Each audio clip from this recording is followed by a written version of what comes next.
the middle class people. Thank you, sir. Shri Raghav Chadha.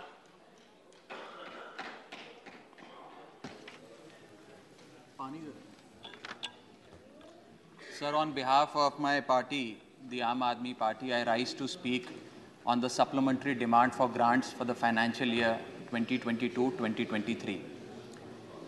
Sir, सरल भाषा में कहूं तो वित्तीय वर्ष की शुरुआत में सरकार को जितना खर्च आवंटित किया गया था वो सारा पैसा खर्च करने के बाद आज अतिरिक्त पैसा मांगने सरकार इस सदन के भीतर आई है। काश ये सुविधा देश के आम आदमी के पास भी होती सर, जो महीने की 25 तारीख को अपना बटुआ खाली देखकर 5 दिन संघर्ष करके 1 तारीख आने की इंतजार करता है। Sir, supplementary demand for grants 2 चीजें में से एक अवश्य दर्शाता है। पहली चीज, क्योंकि सरकार को अतिरिक्त पैसे की जरूरत पड़ी, तो पहली चीज यह है कि जब वित्तीय वर्ष की शुरुआत में सरकार को पैसा चाहिए था तो सरकार ने अपना जो वित्तीय बजट था उसे अंडर एस्टिमेट कर प्रेजेंट किया ताकि वित्तीय घाटे को सुंदर करके उसका सौंदर्यकरण करके दिखाया जाए। अगर यह नहीं है तो दूसरी स्थिति अवश्य होगी कि सरकार ने अपना बजट पूरी तरीके से मिसमैनेज कर दिया। इन दोनों में से यदि कोई एक स्थिति उत्पन्न होगी, उसी में सरकार को एडिशनल पैसे की अतिरिक्त खर्चे की जरूरत पड़ रही। सर, अतिरिक्त पैसे के लिए सरकार इस सदन के सामने आई है, कोई बात नहीं सर, उस पर चर्चा होगी, लेकिन चर्चा 2 और विषयों पे होनी चाहिए। पहला विषय कि वित्तीय वर्ष की शुरुआत में 40 लाख करोड़ का जो इतना भारी भरकम बजट इस सदन ने सरकार को सैंक्शन किया था, मंजूरी दी थी, उस 40 लाख करोड़ को खर्च करके सरकार ने क्या पाया? क्योंकि भारत देश के आर्थिक इंडिकेटर्स संकट का अलार्म बजा रहे हैं। और दूसरा, आज से 2-3 महीने बाद यहां से 100 मीटर दूर नॉर्थ ब्लॉक में जहां आने वाले वित्तीय वर्ष का बजट बन रहा है, आज ये बहस मैं चाहूंगा आने वाले वित्तीय वर्ष के बजट की भी नींव रखे। और सर, मैं नया सदस्य हूं सदन का, एक सुझाव और देना चाहता हूं। हम सारे लोग बजट पे चर्चा उसी समय करते हैं जब बजट प्रस्तुत किया जाता है। हमें सदन में 2 बार बजट पे चर्चा करनी चाहिए। एक बार जब बजट प्रस्तुत हो और विंटर सेशन में 7-8 महीने बीतने के बाद कि उस बजट से देश को हासिल क्या हुआ, मिला क्या, कितनी नौकरियां मिली, क्या बेरोजगारी की दर है, कितनी महंगाई कम हुई। सर, आज सरकार 3,25,757 करोड़ मांगने इस सदन के भीतर आई है। मैं माननीय वित्त मंत्री जी का ध्यान ये पैसे सैंक्शन करने से पहले और सदन का ध्यान इस पैसे को अनुमति देने से पहले 8 बड़ी बीमारियां जिससे आज भारत देश की अर्थव्यवस्था पीड़ित है, बीमार है, उसकी तरफ करना चाहता हूं। पहली बीमारी है सर बेरोजगारी। इस सरकार ने चुनावों से पहले वादा किया था, भारतीय जनता पार्टी ने वादा किया था कि हम 2 करोड़ नौकरियां हर वर्ष देंगे। सर, नौकरियां तो नहीं आई, लेकिन इस वित्तीय वर्ष में बीजेपी की सरकार ने बेरोजगारी दर को 45 सालों में सर्वाधिक कर दिया। सर, 45 ईयर हाई पे अनएम्प्लॉयमेंट रेट कर दिया। सर, 2014 में जब बीजेपी की सरकार बनी थी, 2014 में जब इनकी सरकार बनी थी, तब देश का बेरोजगारी दर 4.9% था। जब इनकी सरकार बनी थी तो बेरोजगारी दर 4.9% था। आज 8 साल बाद 2022 में यह बेरोजगारी दर 4.9% से बढ़कर 8% पे आ गया है। 8%। और ये तो ऑर्गेनाइज सेक्टर की बेरोजगारी है। अनऑर्गेनाइज सेक्टर के जॉब लॉसेस, एमएसएमई के कारखाने कितने बंद हो गए, उनका घर बिक गया, कारखाने बंद हो गए, उसका तो हिसाब ही सरकार के पास नहीं है। अभी कुछ ही समय पहले लोकसभा में जवाब देते हुए वित्त मंत्री जी ने देश को बताया कि कुल 22 करोड़ आवेदन पत्र भारत सरकार के पास नौकरी मांगने के लिए आए। उन 22 करोड़ आवेदन पत्रों में से आपको जान के चंबा होगा, सरकार ने मात्र 7 लाख लोगों को नौकरी दी। सर, 22 करोड़ आवेदन पत्र के मुकाबले 7 लाख लोगों को नौकरी। सर, हम लोग छाती चौड़ी कर कहते हैं कि हम युवा देश हैं, हम युवाओं का देश हैं, हमें अपने डेमोग्राफिक डिविडेंड पे गर्व है, फक्र है। सर भारत का डेमोग्राफिक डिविडेंड बेरोजगारी के तले दबता जा रहा है, सड़कों पे लाठियां खा रहा है और भारत सरकार डेमोग्राफिक डिविडेंड को डेमोग्राफिक डिजास्टर में तब्दील करती जा रही है। सर ये सच्चाई है आज। सर मैं आपको बताना चाहूंगा कि यह सरकार जिसने देश को, युवाओं को घर पे बिठाने का काम किया, इसका नारा बदल के हो गया है हर घर बेरोजगार। यही है आज की भाजपा सरकार। सर मैं दूसरी बड़ी बीमारी जो इस भारत की अर्थव्यवस्था को लगी है उसकी तरफ आपका ध्यान आकर्षित करना चाहूंगा। दूसरी बड़ी बीमारी है सर इन्फ्लेशन, यानी कि महंगाई। इन्फ्लेशन को कहा जाता है sir, inflation is taxation without legislation.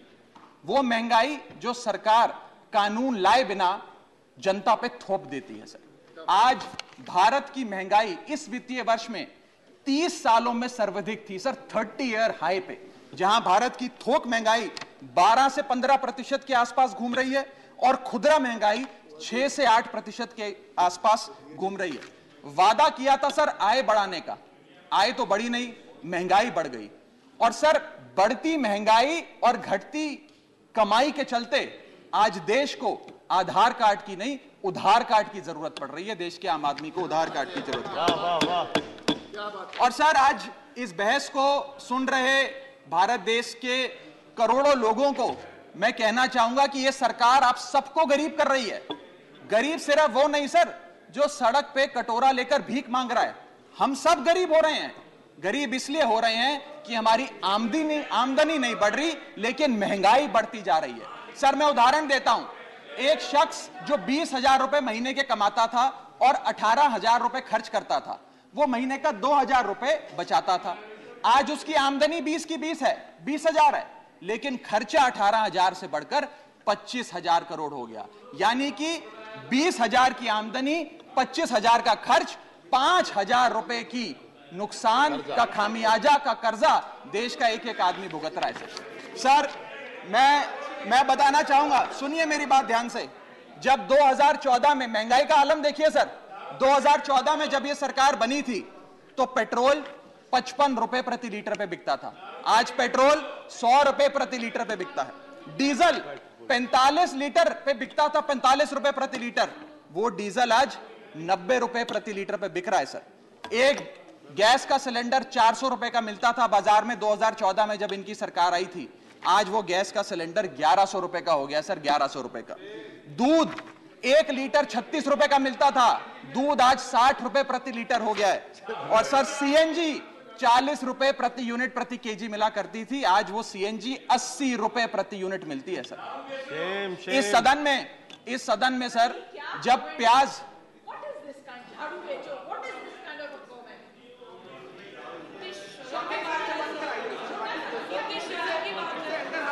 Sir आपका प्रोटेक्शन चाहिए, आपका प्रोटेक्शन चाहिए सर, ये बात सही है सर। प्रोटेक्शन चाहिए। कमेंट से देखिए सर आप।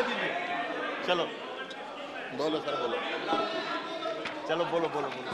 Sir sir sir sir sir जब देश में, I am not yielding but sir, इस देश में जब प्याज के दाम 100 रुपए प्रति केजी के ऊपर हो गए और इस सदन में हंगामा हुआ, तो माननीय वित्त मंत्री जी ने कहा कि मैं प्याज नहीं खाती, तो मुझे उनके भाव से, प्याज की कीमतों से कुछ लेना देना नहीं है। ये मेरा विश्वास है सर कि माननीय वित्त मंत्री जी आटा, चावल, दाल, दूध, दही, पनीर तो अवश्य खाती होंगी, क्योंकि इन सब के भाव बढ़ गए। जीएसटी लगा लगा के इन्होंने देश की थालीनॉमिक्स, फूड इन्फ्लेशन को बिगाड़ दिया। आटा, दाल, चावल, दूध, दही, सबके रेट आज स्काई रॉकेटिंग है सर, आसमान छू रहे हैं। और भारत की फूड इन्फ्लेशन 10% से लेकर 17% के बीच पूरे वित्तीय वर्ष में मंडरा रही है। ये हालात हैं सर भारत की थालीनॉमिक्स की।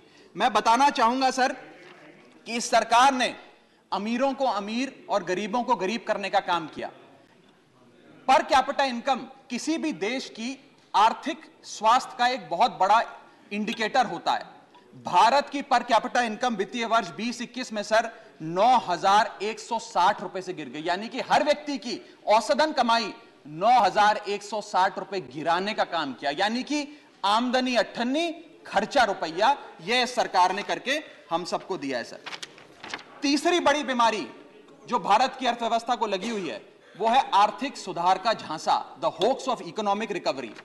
इस वित्तीय वर्ष के पहले क्वार्टर में भारत की आर्थिक विकास दर 13.5% थी।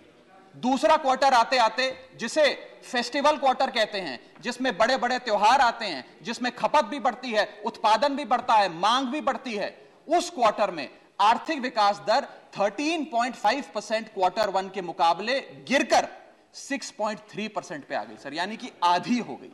और अगर आप पिछले साल के क्वार्टर सेकंड से दूसरी तिमाही से कंपेयर करें तो क्वार्टर ऑन क्वार्टर 2021 में 8.4% दूसरी तिमाही की ग्रोथ थी, और इस बार इस क्वार्टर में जो अभी समाप्त हुआ 6.3% है, यानी कि भारत की आर्थिक विकास दर घटती जा रही है। और मुझे बड़े दुख से कहना पड़ रहा है कि जब वित्त मंत्री जी फरवरी में वित्तीय वर्ष 23-24 का बजट प्रेजेंट करेंगी, तब भारत की चौथी तिमाही की आर्थिक विकास दर 5% से भी नीचे होगी, which is unprecedented in recent time sir. यह भारत की इकोनॉमिक ग्रोथ की हालत है।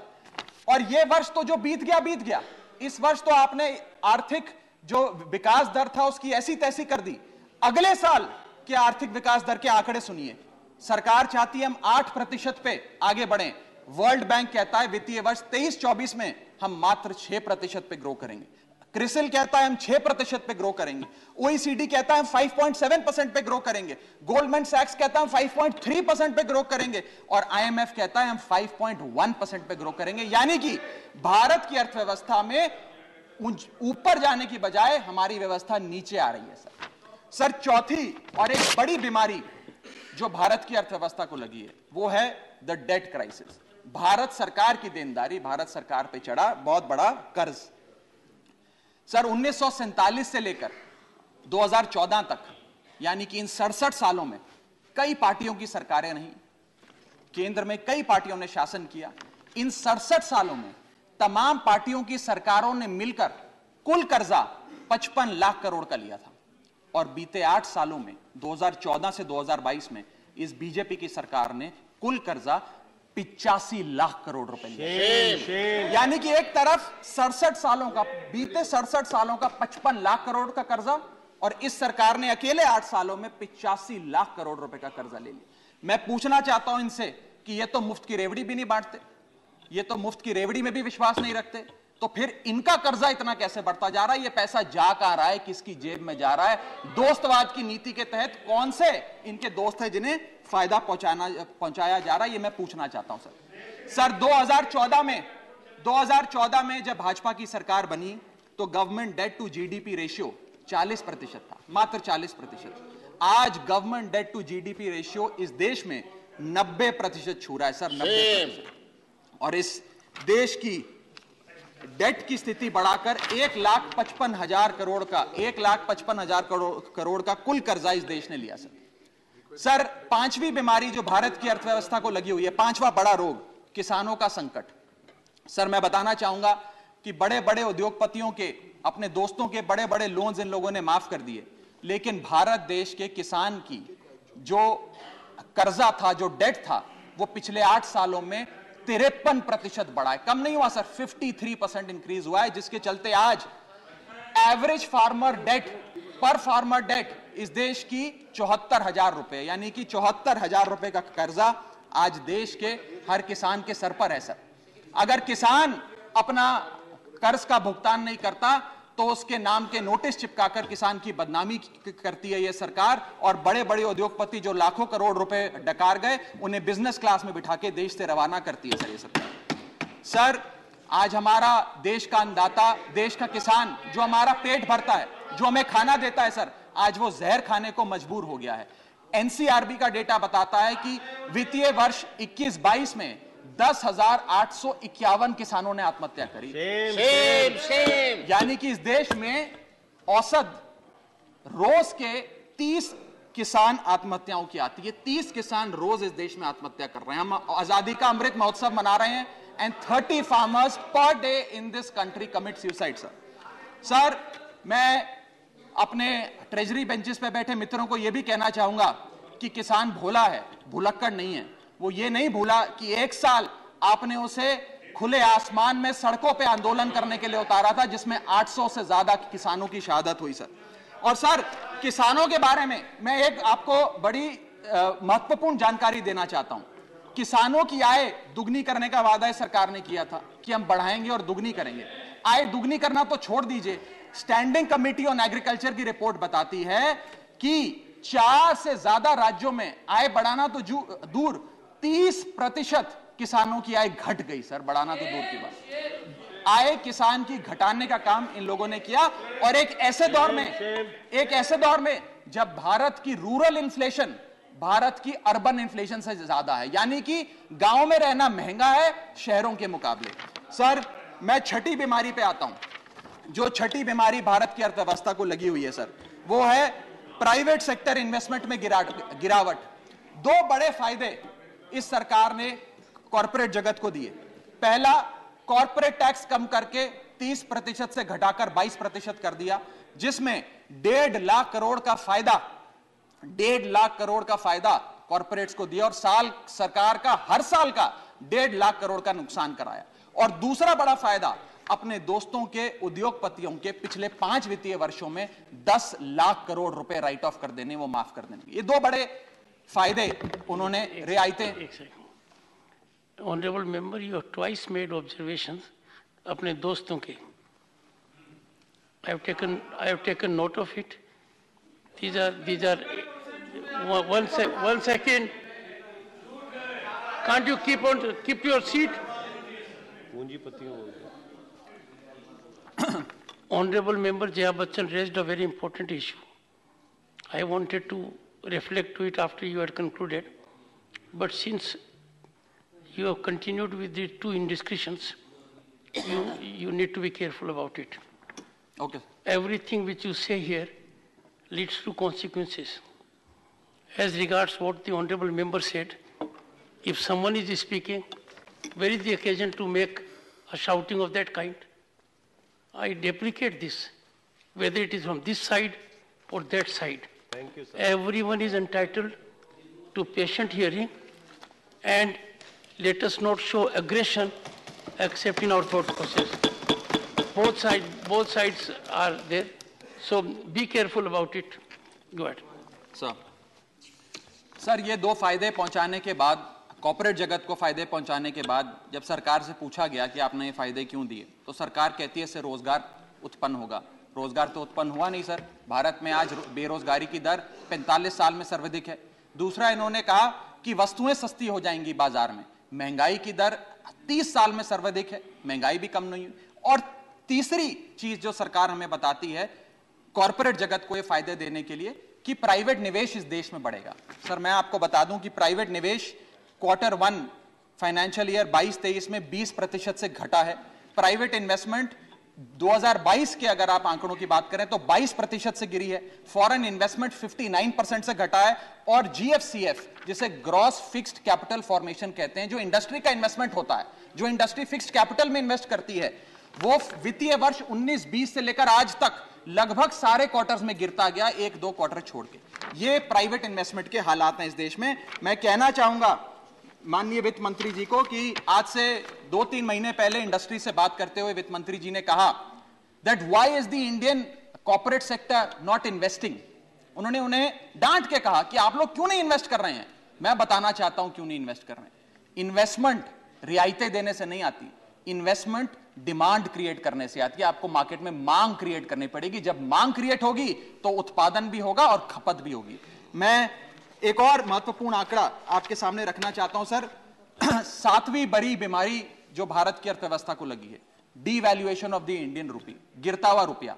सर आज हम आजादी का अमृत महोत्सव बना रहे हैं और सरकार ने आजादी के अमृत महोत्सव वाले साल में रुपये को मार्गदर्शक मंडल में डाल दिया है सर। रुपया 82 रुपए हो गया है। जब ये सरकार बनी थी तो रुपया 60 रुपए। सर खत्म करने दीजिए। It's my maiden speech sir, please sir. Maiden speech sir it's my maiden. Sir 2014 में 1 डॉलर जब इनकी सरकार आई थी वो 60 रुपए का मिलता था सर। आज 1 डॉलर 82 रुपए का हो गया। ये सरकार कहा करती थी, कई बड़े नेता इनके दिग्गज कहा करते थे कि जब रुपया गिरता है तो भारत की साख गिरती है, भारत की प्रतिष्ठा गिरती है। आज तो सर लगता है कि साख, प्रतिष्ठा और रुपया सब न्यूनतम स्तर पे आ गया सर। मैं आपको यह भी बताना चाहता हूं सर कि कोई भी अर्थशास्त्री आपको यह बताएगा कि जब रुपया गिरता है तो भारत के एक्सपोर्ट बढ़ते हैं, और बढ़ने चाहिए भी सर।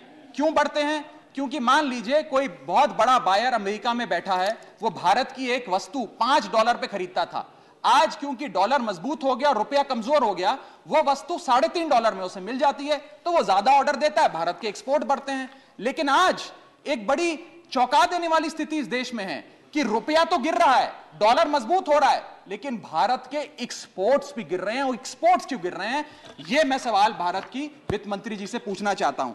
इस ईयर ऑन ईयर आंकड़ों की हम बात करें अक्टूबर 2022 की, तो 16.7% से भारत के एक्सपोर्ट्स कॉन्ट्रैक्ट हुए सर, यानी कि रुपया भी गिर गया और भारत के एक्सपोर्ट्स भी गिर गए। ना खुदा मिला ना विसाले सनम, ना इधर के रहे ना उधर के रहे। सर 8वीं बड़ी बीमारी जो भारत की अर्थव्यवस्था को लगी है वो है the failure of the startups. पूरे देश में, पूरी दुनिया में घूम घूम कर सरकार के बड़े नेताओं ने कहा कि भारत अब एक स्टार्टअप नेशन बन गया है, दुनिया में भारत अब दुनिया की स्टार्टअप कैपिटल बोला जाएगा। मैं बताना चाहता हूं सर, क्या कभी वित्त मंत्री जी ने मुड़ के भारत के स्टार्टअप्स की हालत देखी? आज भारत में 10% से भी कम स्टार्टअप्स अपनी 5वीं सालगिरह पूरा करते हैं। ईयर ऑन ईयर 37% का डिक्लाइन स्टार्टअप में इन्वेस्टमेंट में है। और अनअकैडमी हो, ओला हो, कार्स 24 हो, वेदांतु हो, बाइजूस हो, मीशो हो, चार्ज भी हो, उड़ान हो, ये सारे बड़े स्टार्टअप्स, जो ये बड़े बड़े स्टार्टअप्स जिन्हें हम न्यू इंडिया की न्यू इकोनॉमी कहकर पूरे विश्व में प्रचारित करते हैं, इन सारे स्टार्टअप्स ने नौकरियां से लोगों को निकालकर हजारों लोगों को बेरोजगार करने का काम किया। सर मैं आता हूं डिमांड फॉर ग्रांट्स पर, सप्लीमेंट्री डिमांड फॉर ग्रांट्स। ये मैं पढ़ रहा था सर, 3,25,757 करोड़ सरकार ने मांगे हैं। इसमें 1 लाख करोड़ एक सब्सिडी के लिए हैं, 80,000 करोड़ दूसरी सब्सिडी के लिए हैं, 45,000 करोड़ तीसरी सब्सिडी के लिए, और ऐसे सब्सिडी के पैसे मांग रहे हैं। सर ये डिमांड फॉर ग्रांट्स कहां है? ये तो डिमांड फॉर सब्सिडी है। और जब हम लोग दिल्ली में अरविंद केजरीवाल जी की सरकार गरीब आदमी को मुफ्त बिजली देती है, मुफ्त पानी देती है, मुफ्त शिक्षा देती है, मुफ्त स्वास्थ्य देती है, तो इनको हमारी सब्सिडी रेवड़ी लगती है सर। इनकी सब्सिडी, हमारी सब्सिडी रेवड़ी, ऐसा तो नहीं होगा सर। ये करें तो पुण्य, हम करें तो पाप। हमारी सब्सिडी भी सब्सिडी है, इनकी सब्सिडी भी सेफ। और मैं चाहूंगा सर, इस देश में बहस होनी चाहिए और आप वो बहस कराएं सर कि रेवड़ी क्या है, सही मायने में क्या मुफ्त की रेवड़ी और क्या मुफ्त की रेवड़ी नहीं है। सर यहां बैठे सभी सांसदों को और लोकसभा में बैठे सभी सांसदों को सर 34 हवाई यात्राएं मुफ्त मिलती हैं। सर हमें 50,000 मुफ्त बिजली मिलती है प्रति एनम। सर 40 लाख लीटर मुफ्त मिलता है। सर अगर आज अरविंद केजरीवाल जी की सरकार 300 यूनिट बिजली मुफ्त दे देते हैं आम आदमी को, 20,000 लीटर मुफ्त दे देते हैं, तो इन्हें दर्द होता है। अरे सुनो साहब, सुनो, शांति से सुनो सर, सुनने की हिम्मत रखो साहब, सर उनको तो बढ़ाओ ना। सर मैं बताना चाहूंगा इस देश के मैं महत्वपूर्ण आंकड़ा दे रहा हूं सर। इस दुनिया में बस कंक्लूड कर रहा हूं सर, ओवर सर इस दुनिया please honourable member please sir इस दुनिया में राइट, बट प्लीज सर इस दुनिया में leave it to the chair, sir इस देश, प्लीज कंक्लूड। बस कंक्लूड कर रहा हूं सर, मेरे बस 2 पन्ने रह गए सर। सर इस देश के नहीं 12 पढ़ चुका हूं सर। इस दुनिया में 40 ऐसे विकसित देश हैं सर, जो बस कंक्लूड कर रहा हूं सर, इस दुनिया में 40 ऐसे विकसित देश हैं। इस दुनिया सर बस कंप्लीट कर रहा हूं सर, इस दुनिया में 40 ऐसे विकसित देश हैं जो मुफ्त बिजली, मुफ्त पानी, मुफ्त शिक्षा देते हैं। सर वो इसलिए मुफ्त नहीं देते क्योंकि वो विकसित हैं सर, वो इसलिए दे पाते हैं, वो उन्होंने ये सारी चीजें मुफ्त देकर ह्यूमन रिसोर्सेज में इन्वेस्ट किया, इसलिए विकसित बने। डॉक्टर सर अंत में मैं कंक्लूड कर रहा हूं सर आखिरी आइटम पे sir supplementary demand for grants में पढ़ रहा था sir. Supplementary demand for grants के अंदर एक बड़ा दिलचस्प लाइन आइटम है, मैं सबका ध्यान चाहूंगा sir supplementary demand for grants में एक बड़ा दिलचस्प लाइन आइटम है, मैं पढ़ के सुनाना चाहूंगा। For purchase of land and ready built office accommodation for the enforcement directorate 30 crore rupees. Sir खाली 30 करोड़ रुपए ईडी के लिए, इनका बेस्ट परफॉर्मेंस देने वाला विभाग है, सारे नेताओं को जेल में डाल दिया। इसके लिए तो 30 लाख करोड़ लेना चाहिए, खाली 30 करोड़ से बात नहीं बनेगी। इनको 3 लाख करोड़ लेकर ईडी के थाने हर गली मोहल्ले में खोलने चाहिए और किसी मोहल्ले में कोई विपक्ष का नेता ना बचे, सबको जेल में डालने का काम करना चाहिए सर इन्हें। प्रसन्नता नंदा। सर अंत में डॉक्टर प्रसन्नता नंदा। सर आखिरी पेज है सर, आखिरी लास्ट 2 मिनट सर, आखिरी पन्ना है। मेरे 10 सवाल हैं बस सर, लास्ट मेरा पहला सवाल, मैं 10 सवाल वित्त मंत्री जी 30 सेकंड सर 2 मिनट बस 30 सेकंड। मैं 10 सवाल पूछ के अपनी बात समाप्त करूंगा। पहला सवाल, does the honourable finance minister know the market price of 1 kg of wheat, 1 kg of rice and 1 liter of milk today?